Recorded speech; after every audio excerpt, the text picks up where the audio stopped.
I have finished my chameleon, coloring everything except for these designs. Now I'm ready for the fluorescent oil pastels. So you're going to use these on your designs.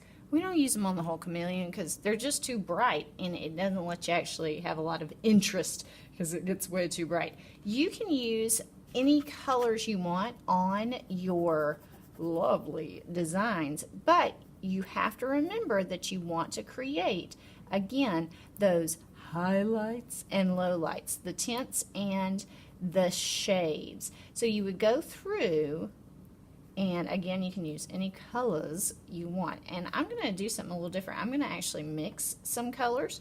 So instead of using the black and the white to make my highlights and lowlights, I'm going to make my highlights and lowlights by actually mixing some colors together. So now it's lighter at the top and darker at the bottom because I am mixing these two together. So I have like the darker green and the lighter green. You can see how I just go back and kind of mix them together.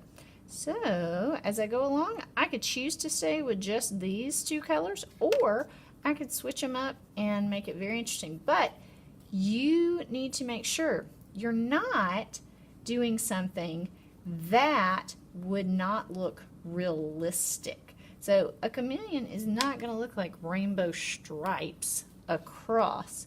So the colors blend into each other.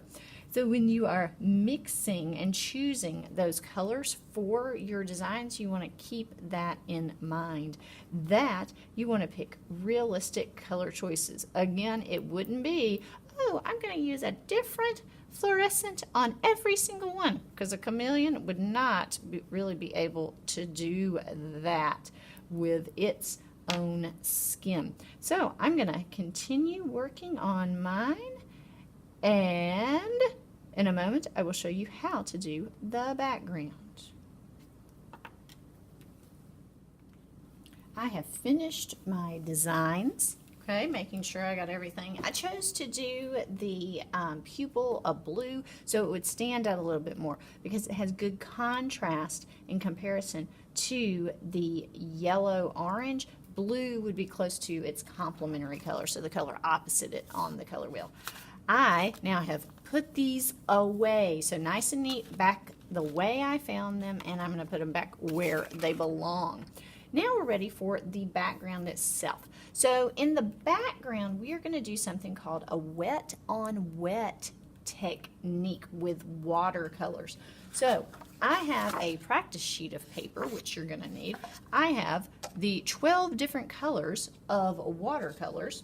You are also going to need a water cup and a large paint brush. So I'm going to get my paper out of the way with my chameleon because I need to practice on my practice piece of paper.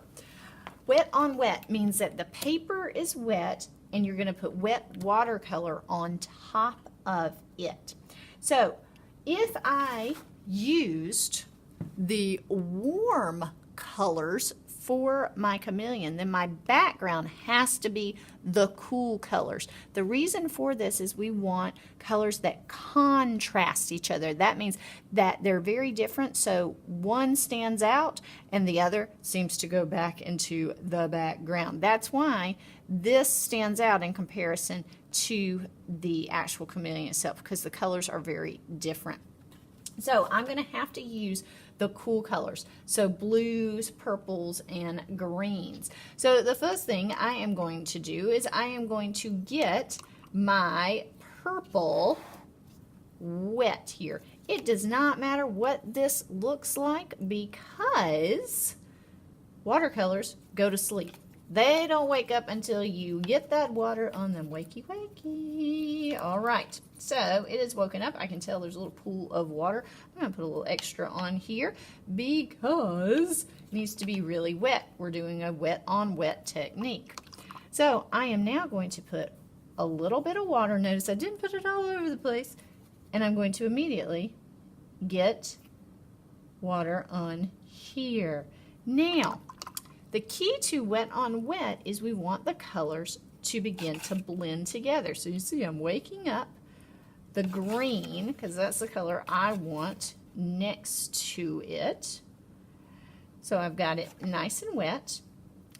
You have to move quickly with wet on wet. So I'm going to put more water down, and you can see how they begin to blend together. So as I move my brush around and get more water, you can see how it moves the paint. So the paint should really look like it blends together. It's not going to be a really dark, rich color. You can always go back and add more of the color. You do not have to use all of your cool colors if you're choosing to do cool colors.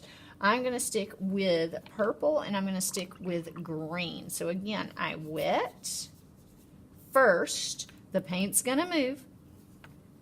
Then I come back in and gently add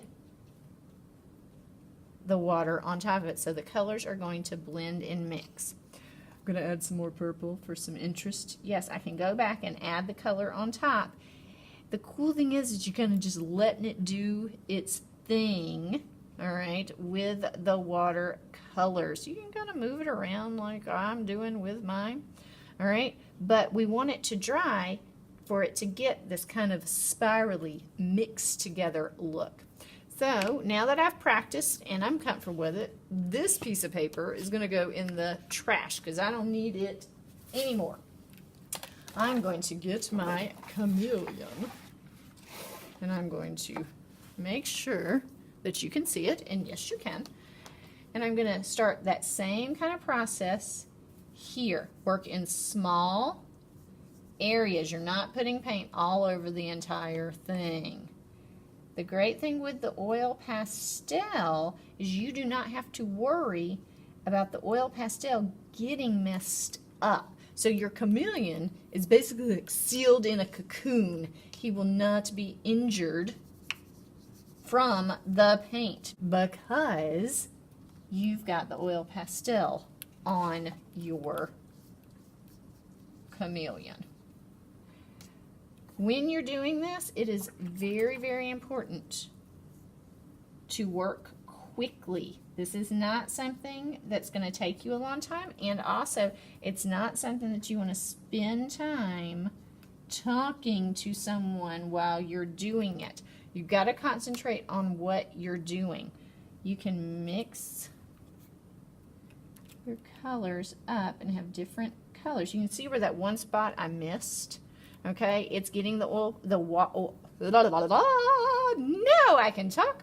The watercolors on it, and that's okay. I'm just gonna forget that that happened. You know, mistakes occur, just like a mistake might occur to you. So water first, because it is wet on wet.